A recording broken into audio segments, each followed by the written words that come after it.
Chị nó dùng chỗ chắp lời tiêu tụi con á. Có vậy tụi mông bùa mà. Tụi tay có Con chẳng mấy con có tụi cái thể chắp chỗ thế đấy. Có sói uống đủ đấy. Có chị sói mà khơi là. Đâu ta mà đâu cái tôi lo lắng chỉ nó lo. Chị xong đầu đó. Tao có tiền cho chú cha cái nó có thế thì tốt tua kia rồi. Giải thế đấy muộn rồi. Thấy không? Cho con thấy này ở tuần đó thì có mắc cái xe. Chỉ nó biết tua biết tua biết tua. Tôi cho bây giờ là bây đúng không? Bây tôi tua có đấy cả năm. Tao đâu đây con mày nói tua cái con nó biết cái trong chứ. Cái tụi con nhảy ra lên con sẽ có xe tới luôn liền. Cái tụi con này nó khai có tiền nó khai à? Cô tôi cứ một cái sự tôi bắt cậu rồi. Đang đang một thứ. Mày nó tôi phải cho này đấy. Tin là thôi à, này họ bé á. Không được rồi mà. Không được rồi. Tao tôi sao tôi cái kho. Bây giờ tôi cái cái bé. Chơi cái bé à. Chỉ bao tiêu con tôi có tua mà đi tôi chỉ tua. Cả luôn tua này cái sao tua lá. Luôn là một triệu hả? Không cái thằng này. Con trâu rồi. tay nó sẽ chỉ trồng rồi, cái bị tua rồi, cho nó rồi. Chết người tao không được sang đây. Có tua còn tao mà thế. Tua. Lúc khác này phải mà câu rồi.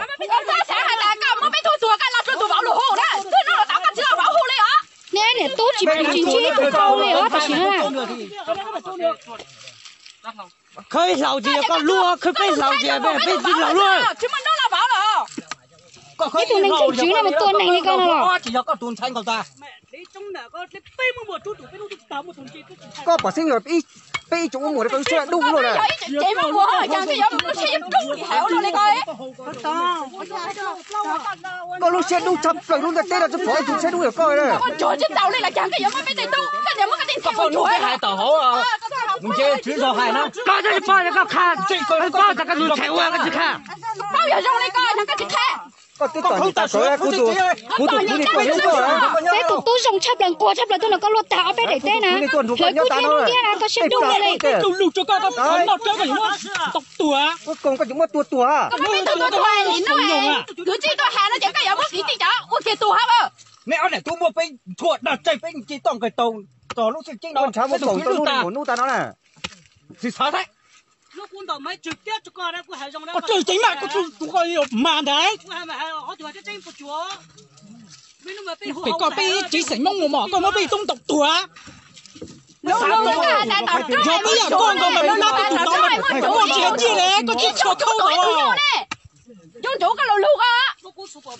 Giờ cứ tí cứ tàu nhá nó nè. Tua luôn chỉ có bao ở chạy tụi cái tua chứ chưa bỏ à.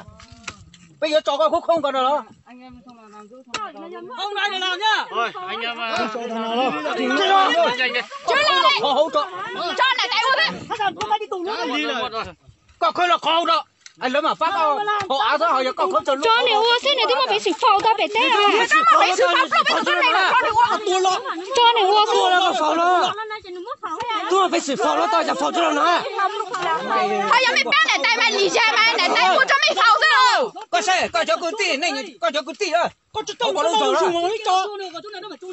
Có lúc gì mùa con mới cho thừa. Làm để chết chỗ được, chỗ này bảo chỗ được.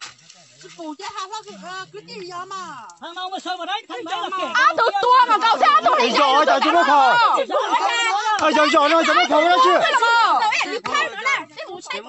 Giờ tụi chị tua giờ tụi khai biết còn nó y đó. Giờ chỉ không mà đi ăn nuôi đi à? Chị tua mẹ nuôi, có chỉ muốn chạy chủ á chứ, có khai biết à? Giờ các chị tua giờ bé phiến đâu phiến tết gì bé tụi nhớ những chị tàu đây mà. Bé tụi nhớ chị thủ bé tụi nhớ hai lấy tờ này, lấy hai lấy hai cái tờ này. Bây giờ chị phủ tuần này là bé gì phủ bát thang rồi mà. Bây giờ chị nói bé học phủ bát thang thế. Bây giờ thì đúng bé nuôi giờ chị tờ mà nuôi thứ ót chị tờ nuôi thứ bé tờ. Có xét nó gì nó do hả tè nên tuôn bùn tròn chúa là giờ nó lên nó bé này tôi tua với tụi tuôn bùn tròn chúa đấy. Giờ nó mà tuôn lên bùn tròn chúa giờ mấy tụi đây đấy. Có tụi nó thì có chế sành mua ai giờ có chỉ muốn nó sẽ nuôi vào nè này tốt à. Còn tên mà nó tên lâu ít rồi chán thì nó mà giờ mấy nữa. Không dùng á, không tu á. Sao xí nó nhỉ tôi nó qua kia thông lời bé cho con nhỉ không nghe cho họ nghe tên nó nè. Giờ lên từ xe đâu tua chỉ cái cho xong đi tụi con nhỉ nó nè. đúng cái chém mông lộ có gì cho tàn chùa chứ tao chém mất tay vào tua chém cho tiền thay ôn chùa hết à trứng đầy đủ tao mà làm gì có 3 năm mà tao nói chỉ có tôi cái chạy trường mà cho tôi đi về tao cái chỗ này nó hay để phát triển chùa ta có xã với chùa có xã để không chỉ học hai bạn nhẹ tự đi phải tôi tua rồi có tôi ôn chùa tự tự nhẹ được sao có gì mất bạn nhẹ ôn chùa ha anh nó bạn nhẹ tôi ôn chùa ha cha chú bây giờ đâu có khơi ôn chùa ít tệ sao mấy chú muốn nó mua đi à mua cho nó bây giờ đâu có cái mà cái tệ đâu chú khơi nha cho con lên chú khơi mẹ lên chú tôi cơ chán là cho tôi ta tôi bún tròn chuối gì giờ nó này tay ha bạn nhẹ tôi đi mà không nhận trả thuộc bà con rồi lột rồi thì nó tụt bà thì nó là chứ không khẩu lên nó giờ tại biết bạn nhẹ tôi thua các bộ chỉ bé chứ chứ nó đang chơi một cái đồ một cái giờ mình chơi đó là khơi là thì tụ đứng đằng sau luôn mà lúc đó lo nó phải nương quá nhưng mà bị sự tôi nó khác nếu nhiều khơi nó là khơi này sao người tôi phải xử pháo nó ta phải pháo cho nó giờ này giờ lâu lên mấy con người tôi pháo la mà chả nó chúa cái này nó nhìn pháo chứ đó chứ là mấy anh này mấy chúng nó sao vậy chó tí này chạy chúa hai tại tôi sẽ lên chứ ấy tôi sao tôi ấy rong tạc cỡ nó nhờ cho này chỉ là tôi xem họ một tô này đó bé cho đã thử nhiều cái chỉ tao tô này mà nó cho lừa tao lên mẹ mấy bà này nó biết trả tao một mẹ này biết chứ mà tôi sẽ tôi nhá sao bủa sai thì sẽ tôi sẽ rồi tôi xin đó không biết thầu này là lo tao sau đây nào biết tôi cái tên nào cho dù ta chúng tôi dù ta là chỉ tôi thọ con thọ thọ này mà các khách nhau đâu vậy đâu có chúng có cái tuổi thọ của chị chơi đó có phải không chơi đó cứ đi trên đồ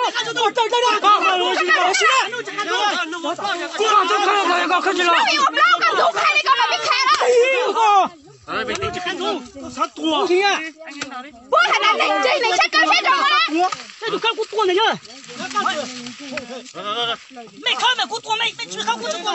接này tại coi đó多了，那没看你们我这多的。 có tôi mà phải xử lo nó tao khả năng chắc lo chứ lo cho cô kia thầu nó con là chả nó thọ đó cứ gì nó thọ thì từ thọ có mà chỉ một số con này đi lên con mà chỉ là bốn chụcตัวđây bốn chụcตัวmà cú cho buôn đã bố chuyển đồ cácตัวbé chuyển đồ cácตัวđó bạn nhẹ mấy thử ôm mấy thửตัวmấy thế nào cho cái tôi thấy nó khơi này mình uống mình được chế cho cái tôi thấy nó còn một tí nó mới thấy này tại nhảy cái đó chứ đồ lắm mà nè cho bé thử tao luôn đồ coi nhá ô còn nó đi chứ luôn á ô đi trái cái một thìa đó ô chuối tẹt theo tẹt chứ sao đây đó dương còn tôi phạt nó thì sao có chúng không đá làm mà chỉ quá có chứ tỏ nhảy tắm không là cho tôi nó còn nhỏ chả có chúng vừa xe đuôi chồng không cho cái tuổi